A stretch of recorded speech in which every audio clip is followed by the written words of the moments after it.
ರಾಮಾಯಣದಲ್ಲಿ ರಾಮ ಒಂದು ಒಳ್ಳೆಯ ಉಲ್ಲೇಖವನ್ನು ಮಾಡ್ತಾನೆ. ಜನನಿ ಜನ್ಮಭೂಮಿಷ್ಠ ಸ್ವರ್ಗದ ಹೆತ್ತ ತಾಯಿ ಮತ್ತು ಹೆತ್ತ ನಾಡಿದೆಯಲ್ಲ ಅದು ಸ್ವರ್ಗಕ್ಕಿಂತ ಮಿಗಿಲು. ನಾನು ಮೊನ್ನೆಯಿಂದ ರಾಜ್ಯಾಧ್ಯಕ್ಷನ ಮೇಲೆ 16 ಅಭಿನಂದನೆಗಳನ್ನು ಸ್ವೀಕಾರ ಮಾಡಿದೆ. ಆದರೆ ನನ್ನ ಜೀವನದಲ್ಲಿ ಎಷ್ಟೇ ಎತ್ತರಕ್ಕೆ ಹೋದರೆ ಇದಕ್ಕಿಂತ ಶ್ರೇಷ್ಠವಾಗಿರ್ತಕ್ಕಂಥ ಅಭಿನಂದನೆ ನನಗೆಲ್ಲ ನಿಮ್ಮ ಪ್ರೀತಿಗೆ ನಾನು ಗುರಿಯಾಗಿದೆ, ನಿಮ್ಮ ಪ್ರೀತಿಗೆ. ಹಾಗಾಗಿ ನಾನು ಎತ್ತರಕ್ಕೆ ಬಹಳ ಸುಂದರವಾಗಿ ರಾಮಚಂದ್ರಾಪುರದ ಮಠ ಸ್ವಾಮಿಗಳಲ್ಲಿ ಪ್ರವಚಿಸಿದೆ. ಎತ್ತರಕ್ಕೆ ಏರಿದವ ಎತ್ತರಕ್ಕೆ ಹೋದಾಗ ಹತ್ತಿರ ಇರಬೇಕು. ನಾನು ಎಷ್ಟೇ ಎತ್ತರಕ್ಕೆ ಹೋದ ದಕ್ಷಿಣ ಕನ್ನಡ ಜಿಲ್ಲೆಯ ಜನತೆಗೆ ನಾನು ರಾಜ್ಯಾಧ್ಯಕ್ಷ ಅಲ್ಲ, ಸಾಮಾನ್ಯ ಕಾರ್ಯಕರ್ತ. ನಿಮ್ಮ ಕಾರ್ಯಕರ್ತ ಯಾವುದೇ ಹೇಗೆ ಕೈ ಹಾಕಿ ನನ್ನನ್ನು ನಿಮ್ಮ ಸ್ವಯಂ ಸೇವಕ, ನಾನು ಸ್ವಯಂ ಸೇವಕ.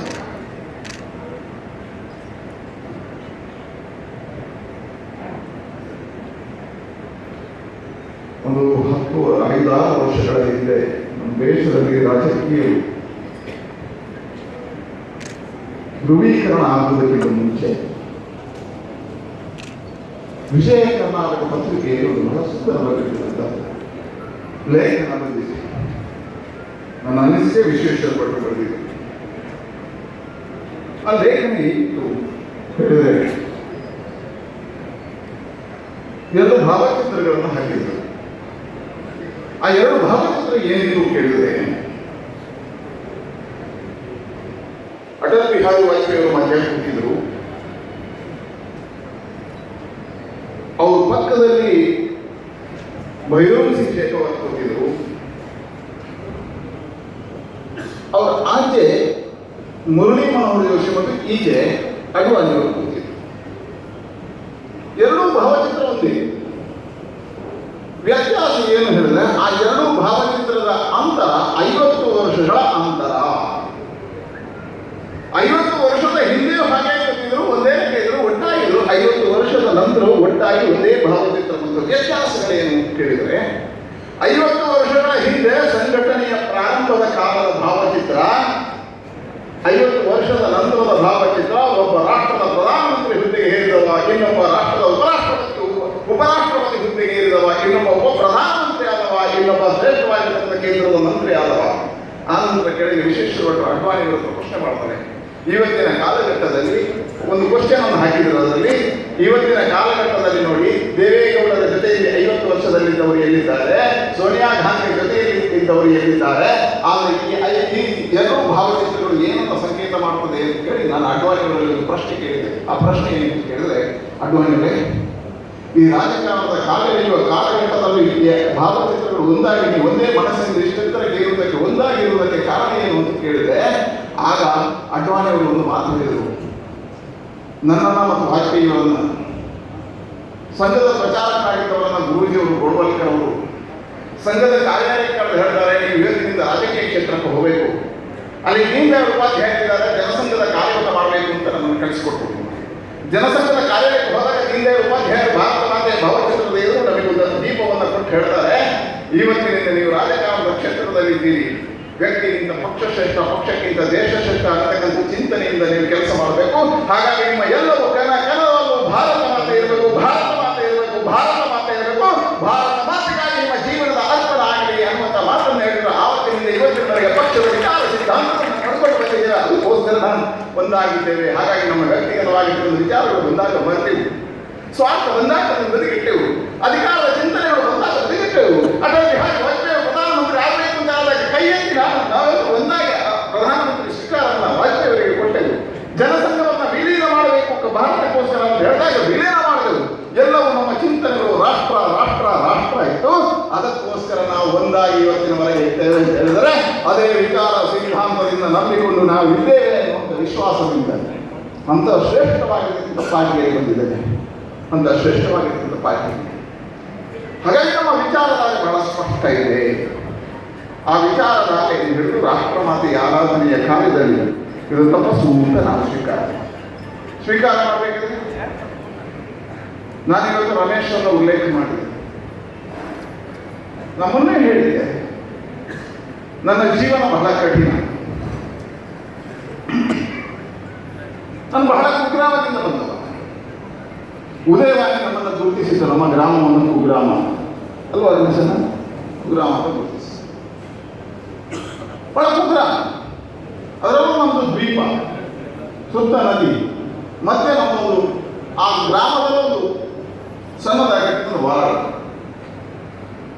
ನನ್ನನ್ನು ಸಂಘದ ಶಾಖೆಗೆ ಕರ್ಕೊಂಡು ಪ್ರೊಫೆಷನ್.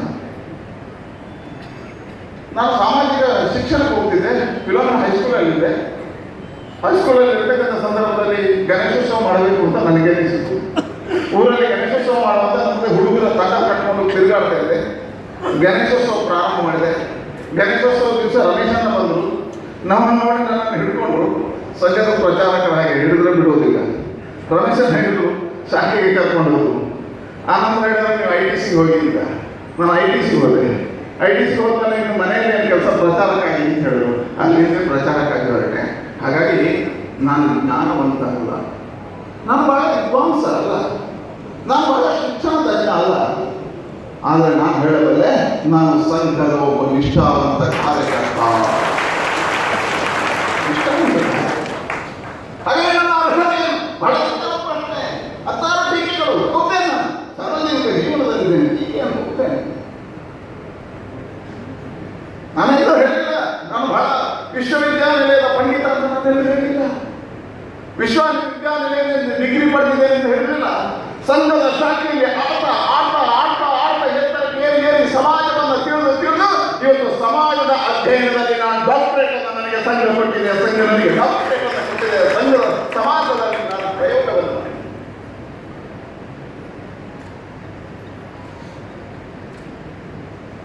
ಸಂಘದ ಕಾರ್ಯವೇ ಹಾಡಿದೆ ಬಹಳ ಸುಂದರವಾಗಿ. ನಡೆಯಲಾರದ ದೇವರದಿದ್ದೇನು ನಡಿಗೆ ಕಲಿಸಿದ ಸಂಘವ, ಮಾತು ಬಾರದ ತೊದಲದಿದ್ದೇನು ಮಾತ ಕಲಿಸಿದ ಸಂಘ. ಇವತ್ತು ನಾನು ನಡೆಯುವುದಕ್ಕೆ, ಸಮಾಜದಲ್ಲಿ ಎತ್ತರಕ್ಕೆ ಏರುವುದಕ್ಕೆ, ಸಮಾಜದ ಮಧ್ಯೆ ಮಾತಾಡುವುದಕ್ಕೆ, ಲೋಕಸಭೆಯಲ್ಲಿ ದಕ್ಷಿಣ ಕನ್ನಡ ಜಿಲ್ಲೆಯನ್ನು ಪ್ರತಿನಿಧಿಸುವುದಕ್ಕೆ ಕಾರಣ ಸಂಘದ ಶಾಖೆ ಸಂಘದ ಶಾಖೆ ಸಂಘದ ಶಾಖೆ.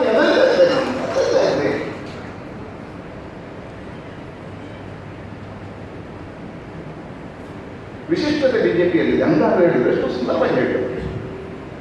ಅಂಗಾರ ನಾನು ಒಟ್ಟಿಗೆ ಯೋಚಿಸಿ ಮಾಡಿದೆ. ನಾನು ಅವರ ಒಟ್ಟಿಗೆ ದ್ವಿತೀಯ ವರ್ಗ, ಅವರು ಪ್ರಥಮ ವರ್ಷದ ಶಿಕ್ಷಣವನ್ನು ಸಂಘದ ಕ್ಯಾಬಿನೆಟ್ ಮಾಡಿದೆ. ಅಂಗಾರಾಗ ಒಂದು ಬಾರಿ ಚುನಾವಣೆಗೆ ನಿಂತು ಸಂಘದ ಶಿಬಿರಕ್ಕೆ ಬಂದಿದ್ದರು. ಪೂರ್ಣಾವಧಿ ಆದರು ಬಿಜೆಪಿ. ನಾನು ಪ್ರಚಾರಕ್ಕಾಗಿ ಹೋಗಿದ್ದೆ. ಯಾಕೆ ನಾನು ಉಲ್ಲೇಖ ಮಾಡಿದ ಕೇಳಿದ್ರೆ,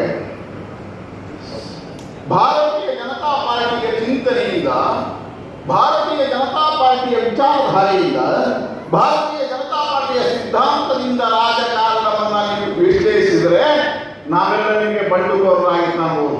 ಆದರೆ ಭಾರತೀಯ ಜನತಾ ಪಾರ್ಟಿಯನ್ನು ತಿಳಿದು ನೀವು ಮಾತಾಡಿದ್ರೆ ನಾವೆಲ್ಲ ಭಾರತೀಯ ಜನತಾ ಪಾರ್ಟಿಯ ನಿಷ್ಠಾವಂತ ಕಾರ್ಯಕರ್ತರು ಅನ್ನುವಂಥ ನಿಮ್ಮ ಹೃದಯಕ್ಕೆ ತಕ್ಕಬಹುದು. ಯಾಕೆ? ನಮ್ಮ ವಿಚಾರಧಾರೆ, ನಮ್ಮ ಸಂಘಟನೆಯ ತಂತ್ರಗಾರಿಕೆ, ಎಲ್ಲೂ ವಿರೋಧಗಳಿಲ್ಲ. ನಾವು ವಿಚಾರವನ್ನು ನಂಬಿ ಬಂದವರು, ಅಧಿಕಾರವನ್ನಲ್ಲ. ಅದಕ್ಕೆ ಯಾರು ಸಾಕ್ಷಿ ಹೇಳಿದ್ರೆ ಒಬ್ರು ಅಂಗಾರ.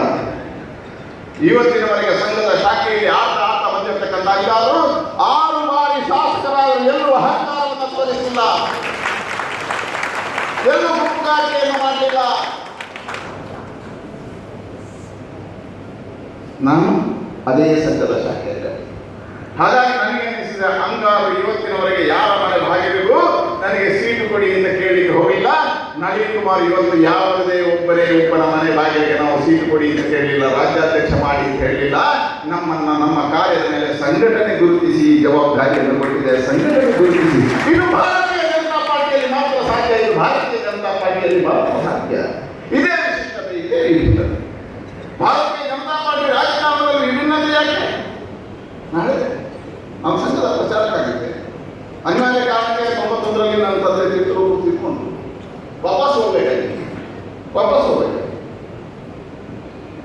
ಸಂಘದ ಆಳ್ತಾ ಇರುವಾಗ ಸಂಘದ ಹಿರಿಯರು ಗುರುತಿಸಿ ಜವಾಬ್ದಾರಿಯನ್ನು ಹೆಚ್ಚೋದ್ರು. ನನಗೆ ಒತ್ತಡ ಬೇರೆ, ವ್ಯಾಪಾರ ಕೇಳಿದೆ.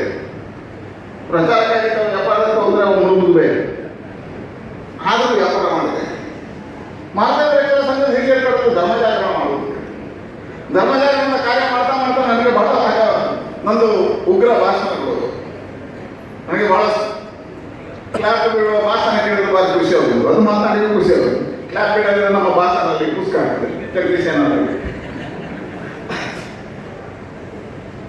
ಹಾಗಾಗಿ ನನಗೆ ಆಸಕ್ತಿ ಇದ್ದ ಕ್ಷೇತ್ರ ಯಾವುದು ಹೇಳಿದ್ರೆ ಬಜರಂಗದಳ ಸಂಘ ಸೇರಿ ಹೇಳ್ತದೆ. ನಾನು ಬಜರಂಗದಳ ನಾನು ಹಿಂದೂ ಜಾಗೃತಿಯೆಲ್ಲ ಕೆಲಸ ಮಾಡಿ ಬಜರಂಗದಳ ಜವಾಬ್ದಾರಿ ಪಡೆಯುದು.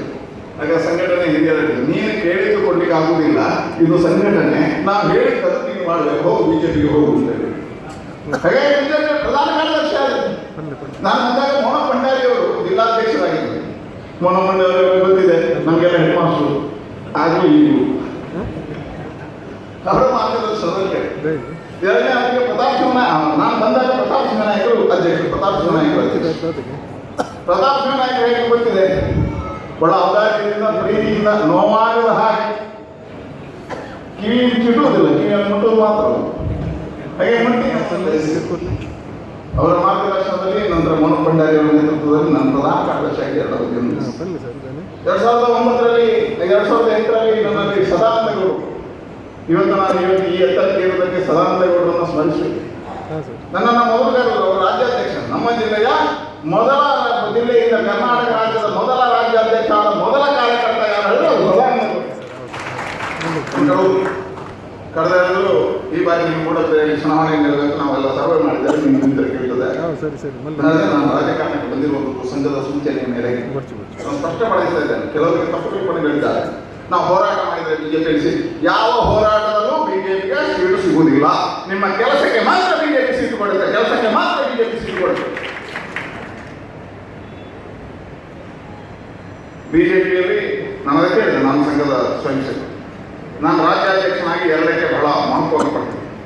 ಒಂದು ಸಂಘಟನೆಯನ್ನ ಶಿಸ್ತಿನ ಅಡಿಯಲ್ಲಿ ತರುವಂತಹ ಪ್ರಯತ್ನವನ್ನು ಮಾಡ್ತೇನೆ. ಶಿಸ್ತಿನಲ್ಲಿ ಯಾವತ್ತೂ ರಾಜಿ ಇಲ್ಲ, ನನ್ನಲ್ಲಿ ಯಾವತ್ತೂ ರಾಜಿ ಇಲ್ಲ. ನಾನು ಶಿಸ್ತಿನ ಸಂಘಟನೆ.